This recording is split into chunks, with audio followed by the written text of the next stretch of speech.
سلام دوستان، این دامی که الان میخوام بگم در شاخه گامبی وزی بره سفیده که سیاه این دامو میزنه و یه پیاده قربانی میده و در شروع یه دونه سوار میگیره. حالا ادامهش ببینیم. D4 D5 C4 میشه گامبی وزیر دیگه. C4 جواب E6 از C3 از F6 اینا که دیگه شروع بازیه که دو طرف باید بازی کنن. از F6 فیل G5 میاد آشپز میکنن.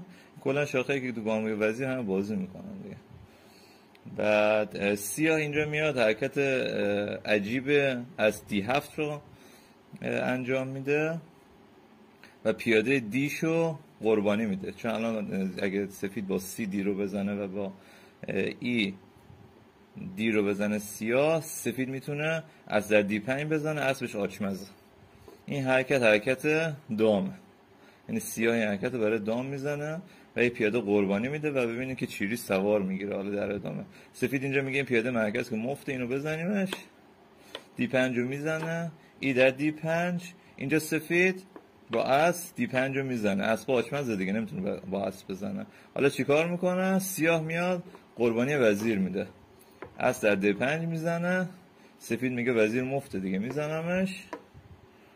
سیاه کیش میده، سفید به اجبار بعد وزیرشو بیاد جلو، چون چیز دیگه نداره که بیاد قطر رو پوشش بده. وزیر رو میزنه، بعدم کیش و بعد آخر فیلو میزنه. این میشه قربانی وزیر و دادن پیاده در شروع بازی برای سیاه که یه سوار میگیره.